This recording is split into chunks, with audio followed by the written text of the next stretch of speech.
अस्सलाम वालेकुम स्टूडेंट्स। आज हमने चैप्टर 10 का इम्पोर्टेंट टॉपिक डिस्कस करना है जिसका नाम है रिस्पायरेटरी डिसऑर्डर्स। बच्चों, रिस्पायरेटरी डिसऑर्डर्स में सबसे पहले आपको डिसऑर्डर और डिजीज़ के बारे में मालूम होना चाहिए। डिसऑर्डर्स की अगर हम बात करें तो हम डिसऑर्डर्स कहते हैं किसी भी एबनॉर्मल कंडीशन को जो कि किसी ऑब्वियस या सिंगुलर काज की वजह से ना हो, जबकि डिजीज़ के अंदर आपके पास वायरल इन्फेक्शन है, बैक्टीरियल इन्फेक्शन है, वो एक सिंगुलर कॉज में कंसिडर किए जा सकते हैं। तो रिस्पायरेटरी डिसऑर्डर्स में बच्चों इसकी 3 मेजर टाइप्स आती हैं, 3 मेजर ग्रुप्स आते हैं, लेकिन उससे पहले हम इन्हें डिवाइड करते हैं 2 मेजर ग्रुप्स के अंदर। एक होता है माइल्ड रिस्पायरेटरी डिसऑर्डर्स, यानी ये माइल्ड हो सकते हैं, और दूसरे हो सकते हैं सिवियर। माइल्ड की अगर हम बात करें तो माइल्ड में हमारे पास इसकी एग्जांपल है कॉमन कोल्ड की, जो आम नज़ला ज़ुकाम होता है उसे हम माइल्ड रिस्पायरेटरी डिसऑर्डर में कंसिडर करते हैं। जबकि सिवियर की अगर हम बात करें तो सिवियर में इसकी मुख्तलिफ एग्जांपल आ जाती हैं, जैसे कि साइनोसाइटिस है,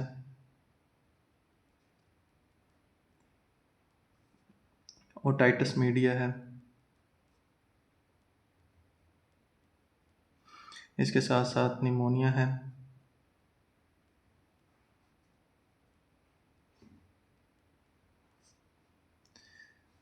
टीबी, ट्यूबरकुलोसिस जिसे हम कहते हैं, एम्फिसीमा,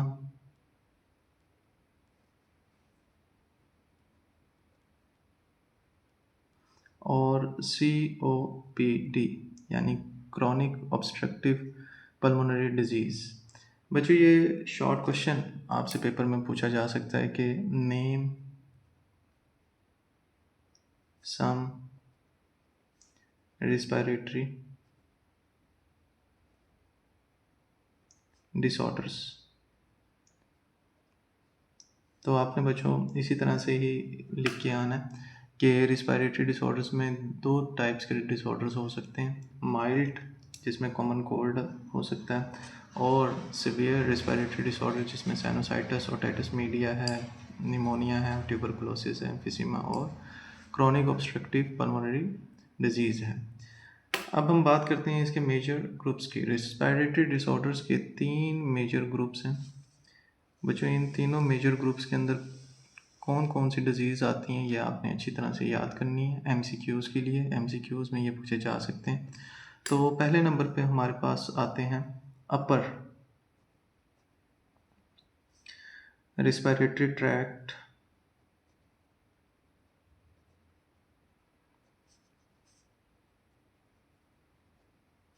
इन्फेक्शंस, जिन्हें हम बच्चों URIS भी लिख सकते हैं। ठीक है, upper respiratory tract infections. Second number पे हमारे पास हैं lower respiratory tract infections. Upper respiratory track infection बच्चों कहाँ पे होते हैं? ये नोज़ में, थ्रोट में, साइनसेस में, लेरिंग्स में, और ये पर्सन टू पर्सन क्या हो सकते हैं, ट्रांसमिट हो सकते हैं आपके रिस्पायरेटरी ड्रॉपलेट की मदद से। जबकि लोअर रिस्पायरेटरी ट्रैक में ब्रोनकाई, ब्रोनक्यूल्स वगैरह के एलुलर डक्ट्स के इन्फेक्शन आ जाते हैं। और लास्ट में हमारे पास आते हैं डिसऑर्डर ऑफ लंग्स, जिनमें लंग्स जो होते हैं आपके वो इफ़ेक्ट होते हैं। अब इनमें कौन कौन सी डिजीज़ हैं जो आपके बुक के अंदर मेंशन है, जो MCQs में आ सकती हैं, जिनसे MCQs बन सकते हैं। तो ये एग्जांपल्स आपने इनके नेम लाजमी याद रखने हैं कि अपर रिस्पायरेटरी ट्रैक्ट, सबसे पहले तो ये इन्फेक्शन की बात कर लें तो ये इन्फेक्ट करता है नोज़ को। ये आगे भी हम जब डिटेल में स्टार्ट करेंगे तो वहाँ पे भी हम मेंशन करेंगे। इसके साथ साथ थ्रोट को, साइनसिस। साइनसिस के बारे में मैं थोड़ा सा आपको बता देता हूँ। साइनसिस बेसिकली आपके जो एयर कैविटीज़ होती हैं, ठीक है, जो हवा के प्रेशर को मेंटेन करने में इस्तेमाल होती हैं उन्हें कहा जाता है। ये आपके नोज़ में होती हैं, आपके फेस के अंदर मौजूद होती हैं और कनेक्टेड होती हैं नोज़ के साथ और एयर के साथ। इसी तरह से लेरिंक्स। तो ये आपके क्या है, अपर रिस्पिरेटरी ट्रैक है। लोअर रिस्पिरेटरी ट्रैक में आपके पास आ जाते हैं bronchi,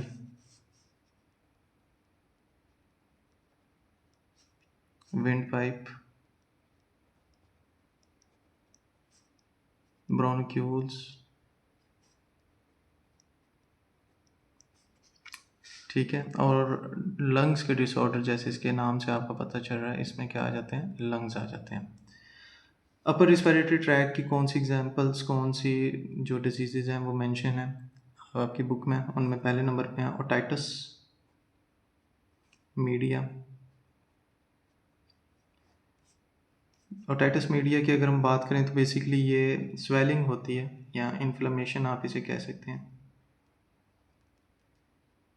of air, middle air, यानी जो आपका दरमियानी कान होता है उसके अंदर अगर स्वेलिंग आ जाए तो उसे हम ओटाइटिस मीडिया कहते हैं। क्योंकि आपका मिडल ईयर यूस्टेकियन ट्यूब की मदद से आपके थ्रोट के साथ कनेक्टेड होता है, तो यहाँ पे भी इन्फेक्शन हो सकता है, ये किसी इन्फेक्शन की वजह से हो सकती है। सेकंड नंबर पे है sinusitis.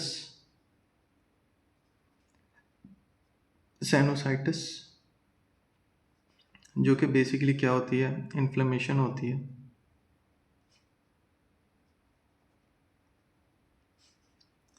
Of nasal sinuses.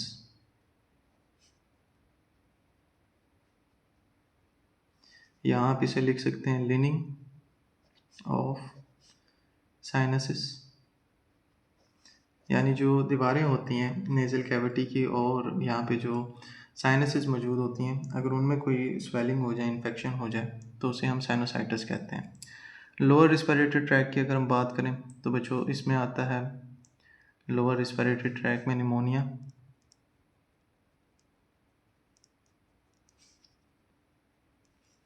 Pulmonary tuberculosis,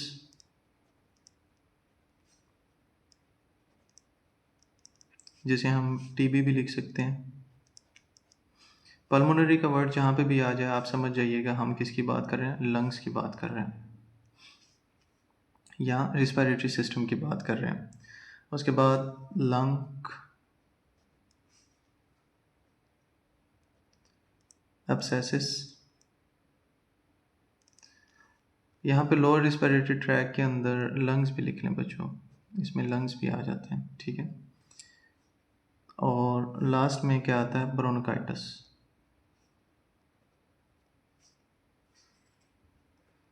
bronchitis disorder of lungs की बात करें तो इनमें क्या आता है बच्चों, क्रॉनिक ऑब्स्ट्रक्टिव पल्मोनरी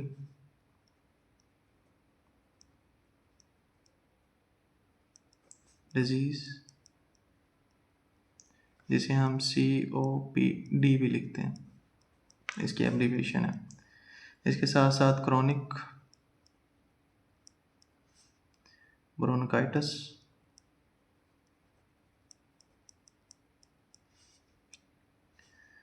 एम्फीसीमा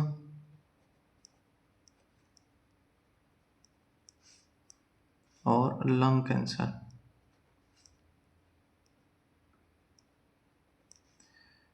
तो ये बच्चों आपके पास शॉर्ट क्वेश्चन के अंदर पूछा जा सकता है कि लोअर रिस्पिरेटरी ट्रैक इन्फेक्शन के नाम लिखें, उनके डिजीज़ के नेम मेंशन करें, ठीक है।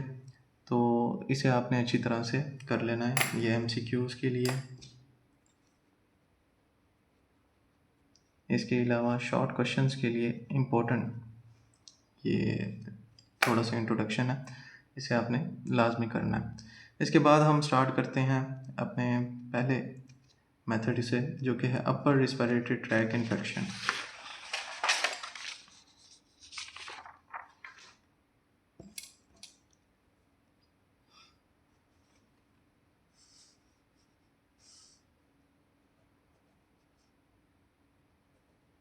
अपर रिस्पिरेटरी ट्रैक इन्फेक्शन, जिसे हम URIS भी लिखते हैं। ठीक है, इनमें हमने सिर्फ एक ही डिस्कस करना है, जो कि है साइनोसाइटिस।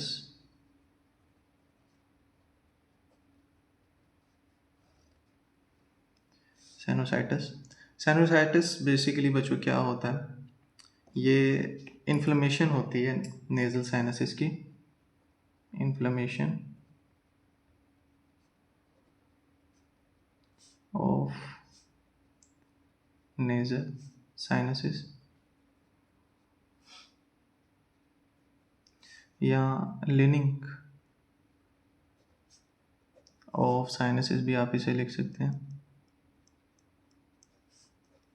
ठीक है, अब नेजल साइनसिस, इसका इंट्रोडक्शन थोड़ा सा कर लेते हैं, इसकी डिफाइन क्या कर सकते हैं आप। नेजल साइनसिस बेसिकली क्या होती हैं, ये एयर फील्ड, याद रखिएगा ये क्या है बेसिकली, साइनसिस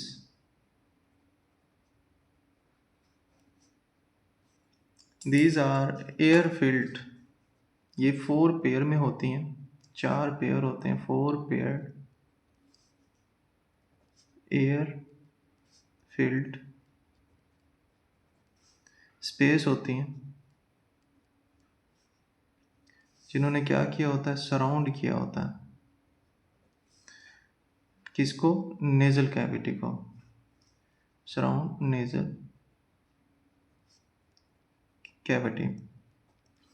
ठीक है, इसकी 4 लोकेशन इसके डायग्राम में हम देखेंगे कि कहाँ कहाँ पे ये होती हैं। मैं यहाँ पे मेंशन कर देता हूँ। तो पहले नंबर पे तो अंडर द आइज, आपकी आंखों के नीचे ये मौजूद होती है, एक जो पेड़ होता है साइनसिस का। इसके अलावा बिटवीन आइज एंड नोज, आपकी आँखों के और जो आपकी आँखों के दरमियान में, यानी नोज़ और आइज़ के दरमियान में ये मौजूद होती है। इसी के साथ साथ above the eyes,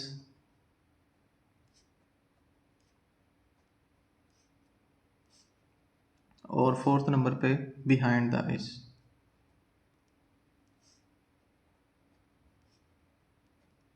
behind the eyes, तो ये आपके पास साइनसेस होते हैं।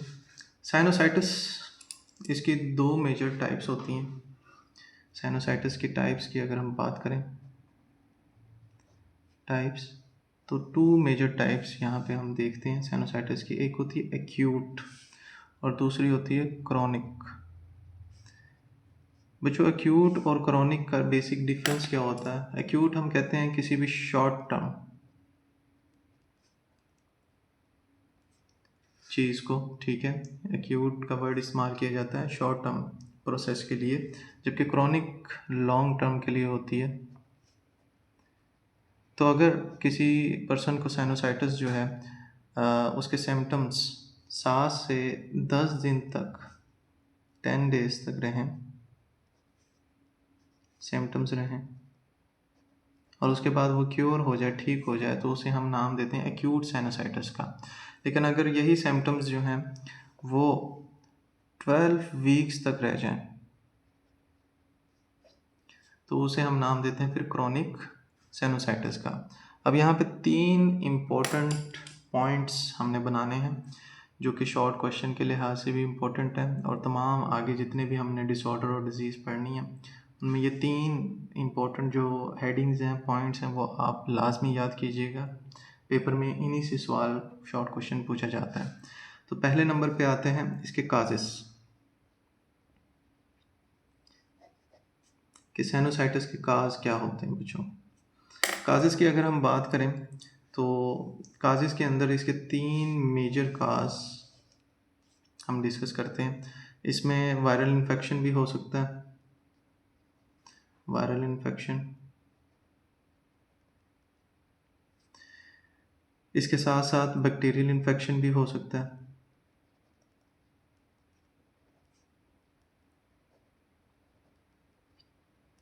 इन्फेक्शन, और फंगल इन्फेक्शन की वजह से भी साइनोसाइटिस हो सकता है। ठीक है, बस ये 3 आपने इसके याद रखने हैं, वायरल इन्फेक्शन, बैक्टीरियल इन्फेक्शन और फंगल इन्फेक्शन। नेक्स्ट बात करते हैं इनके सिम्टम्स की।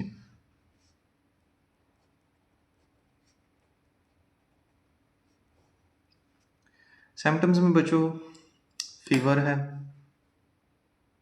बुखार देखा जाता है, इसके साथ साथ प्लग्ड नोज यानी नाक का बंद होना, आप इसे नेज़ल ऑब्स्ट्रक्शन भी लिख सकते हैं,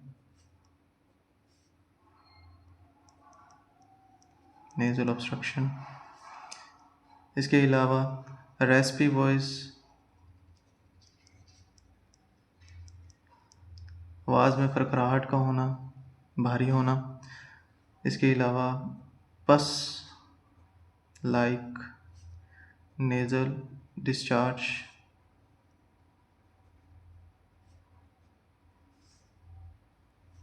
loss of sense of smell,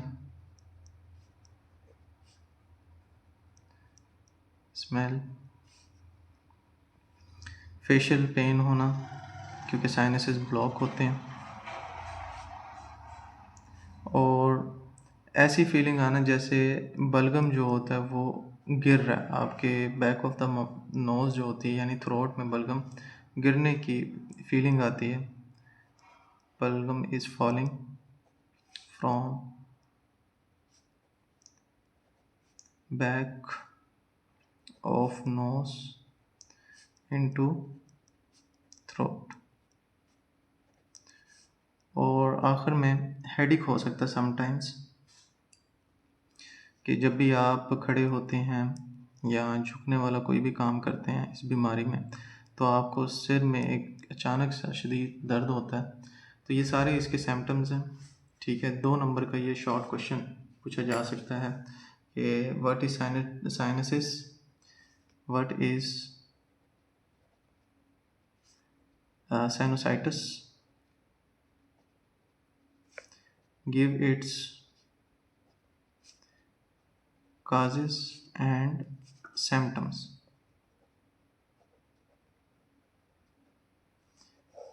ये शॉर्ट क्वेश्चन आपने अच्छी तरह से याद करना है इसमें।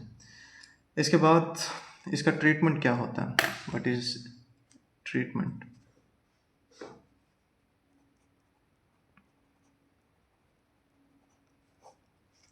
ट्रीटमेंट में बच्चों अगर तो वायरल इन्फेक्शन है तो मोस्ट केसेस में ये खुद ब खुद ठीक हो जाता है, लेकिन अगर सीवियर हो तो फिर आपको मेडिसिन लेनी पड़ती है। तो वायरल इन्फेक्शन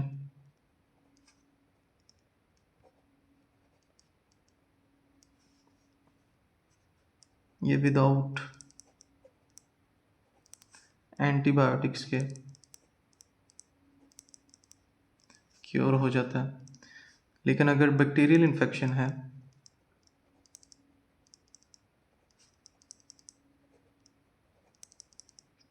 तो उसमें फिर आपको एंटीबायोटिक्स का इस्तेमाल करना पड़ता है, जिसमें हम एंटीबायोटिक्स लेते हैं जो बैक्टीरिया को किल करती हैं, और उसके साथ साथ स्पेशल ड्रग्स होती हैं इनकी जिन्हें हम सल्फा ड्रग्स का नाम देते हैं, मेडिसिन्स का नाम देते हैं, ये आप यूज़ करते हैं। इसके साथ हम नेबुलाइज़र का इस्तेमाल करते हैं, जिसे हम नेबुलाइजेशन का नाम देते हैं प्रोसेस को। ठीक है, नेबुलाइजेशन बेसिकली क्या होती है, स्टीम इनहेलेशन। जब बहुत शदीद किस्म का मतलब कि नज़ला ज़ुकाम हो तो अक्सर घर वाले हमें भाप वगैरह देते हैं विक्स डाल के, तो वो बेसिकली यूज़फुल होती है किसके लिए, इन्फ्लेमेशन को कम करने के लिए। स्टीम क्या करती है, ये रिड्यूस करती है इन्फ्लेमेशन को, जिससे आपकी साइनसेस जो होती हैं वो क्या हो जाती हैं, ओपन हो जाती हैं, और रिकवरी क्या होती है, आप फास्ट हो जाती है, बहुत जल्दी बंदा फिर ठीक हो जाता है। और लास्ट में अगर क्रॉनिक कंडीशन है तो फिर सर्जरी का इस्तेमाल किया जाता है। सर्जरी में क्या होता है बच्चों, साइनसिस और नोज बेसिकली जो होती है क्रोनिक कंडीशन में नेज़ल सर्जरी की जाती है, जिससे जो पैथोजेंस होते हैं और म्यूकस होता है उससे साइनसिस से रिमूव किया जाता है। ठीक है, रिमूव पैथोजेंस एंड म्यूकस जो एक्यूमुलेट है, जो जमा हुआ है, जिसकी वजह से साइनसिस ब्लॉक है, उसे क्या किया जाएगा, रिमूव किया जाएगा फ्रॉम साइनसिस एंड नोज। तो ये हमारे पास साइनसाइटिस था। ठीक है, अब इसकी डायग्राम आपने लाजमी करनी है अगर ये लॉन्ग क्वेश्चन में आ जाए। डायग्राम में बच्चों आपने जो साइनसेस हैं उन्हें शो करवाना, तो उसके लिए आप सिंपली क्या करेंगे, इस तरह से पहले एक उल्टा 7 बना लेंगे, उसके बाद ये लिप्स आ जाते हैं और लिप्स से नीचे इस तरह से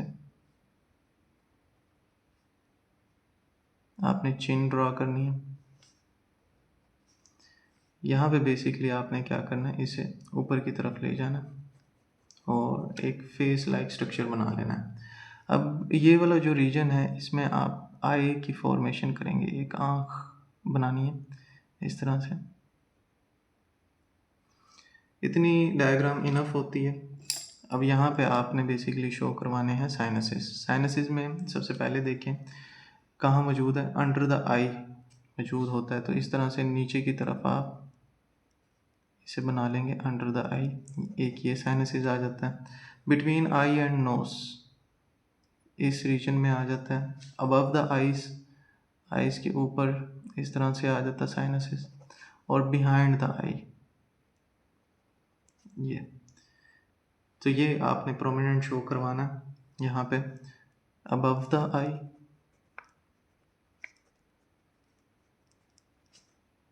between eye, between the eye, under the eye और बिहाइंड द आई।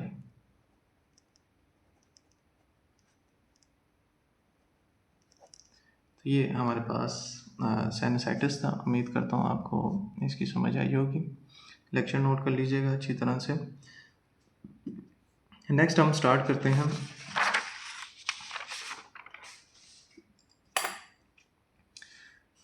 नेक्स्ट हमारे पास बच्चों लोअर रिस्पिरेटरी ट्रैक इन्फेक्शन आते हैं, जिसमें कोशिश करते हैं सारे पढ़ने की इसी लेक्चर के अंदर, क्योंकि साथ के साथ अगर ये आपको समझ आ जाएंगे तो मसला नहीं होगा। लोअर रिस्पिरेटरी ट्रैक इन्फेक्शन में हमने 2 रिस्पिरेटरी इन्फेक्शंस को डिस्कस करना है, जिनमें निमोनिया है और ट्यूबरकुलोसिस है। बच्चों ये दोनों ही डिजीज़ में कंसीडर की जाती हैं, क्योंकि इनका काजिंग एजेंट सिंगुलर होता है, हमें पता होता है। तो शुरू करते हैं। लोअर रिस्पिरेटरी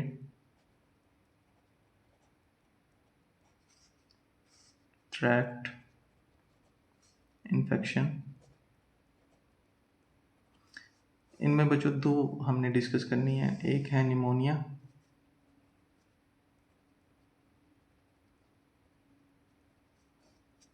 और दूसरी हमारे पास आती है पल्मोनरी ट्यूबरकुलोसिस।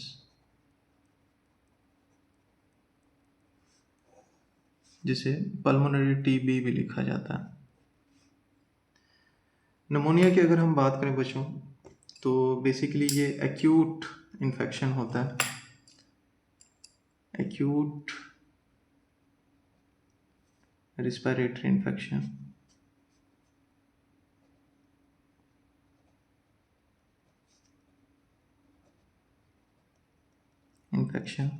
और इसके काजेस क्या हैं, what are their causes. Causes में जो मेन अगर हम काजेस की बात करें तो इसमें 3 इसके काजेस आते हैं। एक आता है बैक्टीरिया का, जिसमें होता है बच्चों स्ट्रेप्टोकोकस,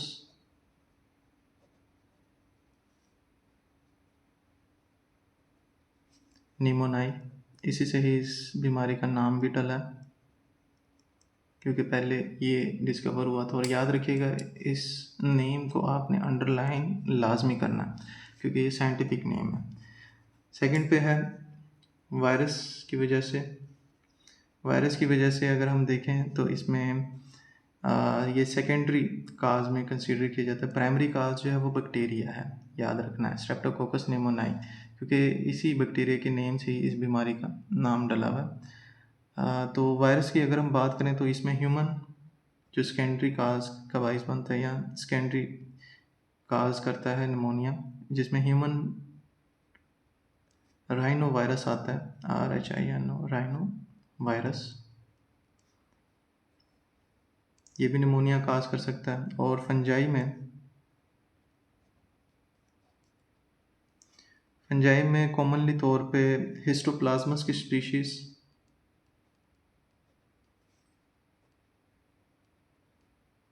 हिस्टोप्लाज्मा स्पीशी फंजाई की, और एस्परजिलस,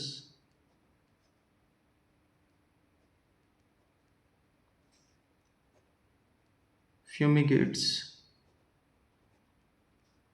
ये भी समटाइम क्या कर सकती हैं, नमोनिया काज कर सकती हैं। अब नमोनिया के अंदर बेसिकली होता क्या है बच्चों, इसमें जो एल्वोलाई होती हैं लंग्स की, या तो एक लंग की या दोनों लंग की, उन दोनों के अंदर बेसिकली पस और फ्लूइड क्या हो जाता है, फिल हो जाता है, जिससे ब्रीदिंग पेनफुल हो जाती है और ऑक्सीजन इनटेक भी क्या हो जाता है, लो हो जाता है। तो इसके इफ़ेक्ट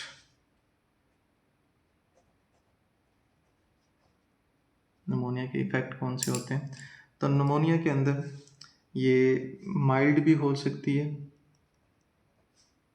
और माइल्ड टू लाइफ थ्रेटनिंग भी हो सकती है, यानी कि इसमें जान जाने का भी खतरा होता है, डेथ भी काज हो सकती है, थ्रेटनिंग। इसके साथ साथ इसमें होता क्या है कि एल्वोलाई, उसमें पस और फ्लूइड फिल्ड हो जाता है, जिसकी वजह से ब्रीदिंग जो होती है वो पेनफुल हो जाती है।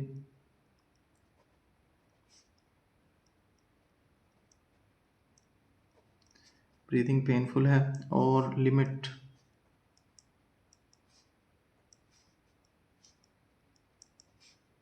ऑक्सीजन इनटेक होता है, यानी ब्लड के अंदर ऑक्सीजन की डेफिशिएंसी भी होने लग जाती है। सिम्टम्स बच्चों,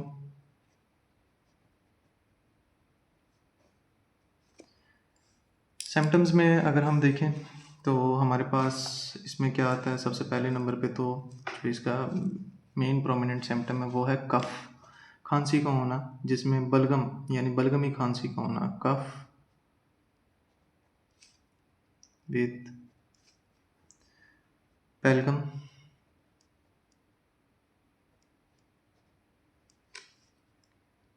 दूसरे नंबर पे इसमें शॉर्टनेस ऑफ ब्रेथ होती है, सांस उखड़ने लग जाता है,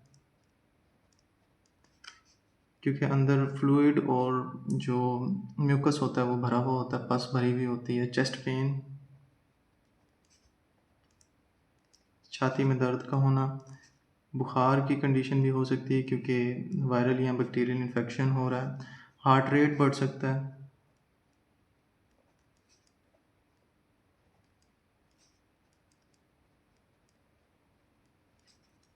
हार्ट रेट के साथ साथ ब्लूनेस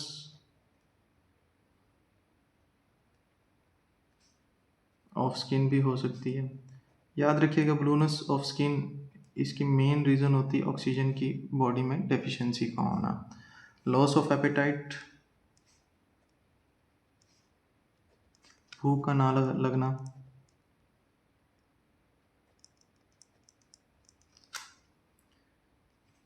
थकावट का महसूस होना जिसे हम फटीग कहते हैं, क्योंकि बॉडी में ऑक्सीजन तो है नहीं सेलुलर रिस्पायरेशन के लिए, तो आपके मसल्स की एक्टिविटी डाउन हो जाती है। नेक्स्ट इसका ट्रीटमेंट,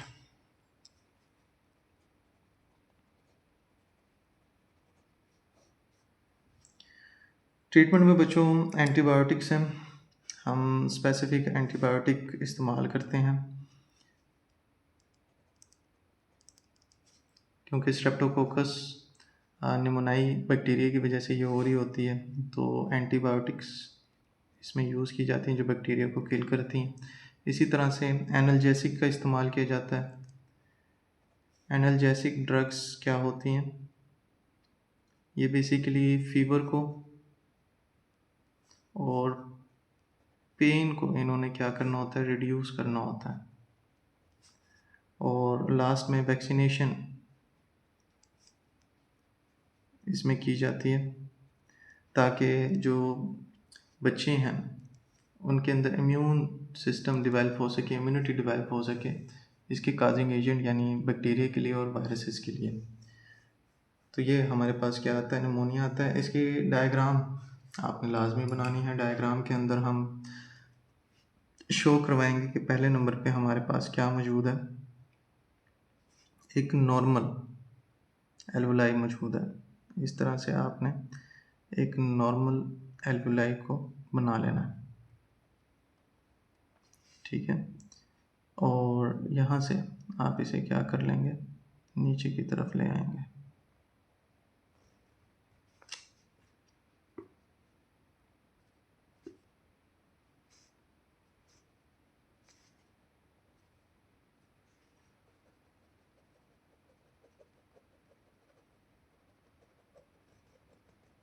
ये थोड़ी सी 3 डायमेंशनल डायग्राम है।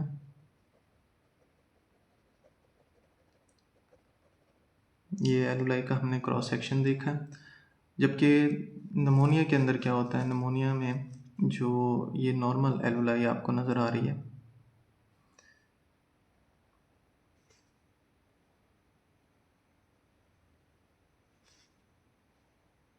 इस नॉर्मल एलुलाई के अंदर पस भरी हुई होती है और इस तरह से ये क्या हो जाता है, इन्फ्लेमेशन का शिकार हुआ होता है।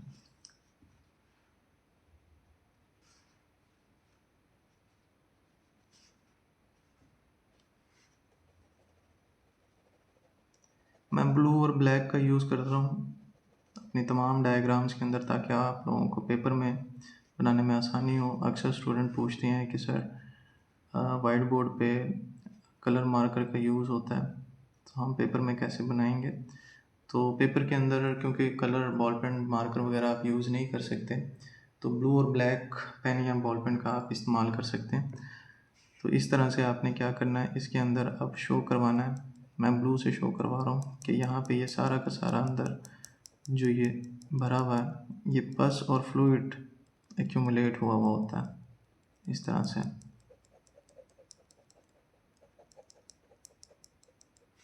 इसे आप इस तरह से लिख सकते हैं कि ये बेसिकली क्या है, एलुलाई filled with pus and fluid, ठीक है। और ये थी नॉर्मल एलुलाई।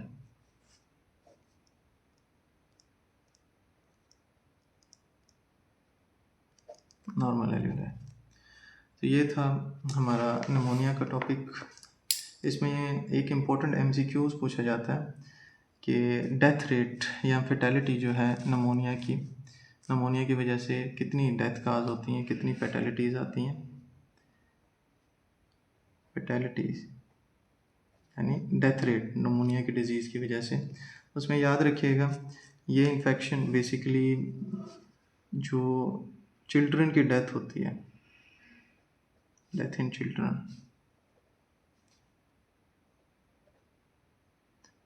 वर्ल्ड वाइड जो single largest infectious cause of death है चिल्ड्रन के अंदर, वो नमोनिया ही है।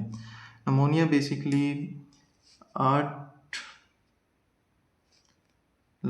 ये 80,000, ये बेसिकली बनेगा 8,08,000 जो चिल्ड्रन होते हैं जिनकी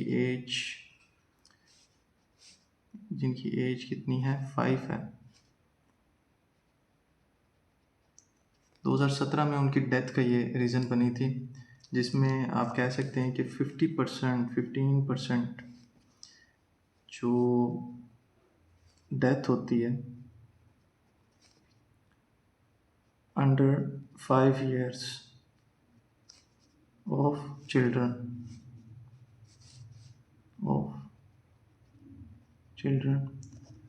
वो इसकी वजह से काज होती है। तो ये MCQs के लिए आपने लाजमी कर लेना, MCQs में ये ना आ जाए। तो अच्छी तरह से इसे आप देख लीजिएगा, अगर कोई क्वेश्चन हो तो लाजमी डिस्कस कीजिएगा। नेक्स्ट हमारे पास आता है बच्चों पल्मोनरी ट्यूबरकुलोसिस। लेक्चर थोड़ा सा लंबा हो रहा है, तो नेक्स्ट वीडियो के अंदर मैं आपको बाकी शेयर करता हूँ फिर।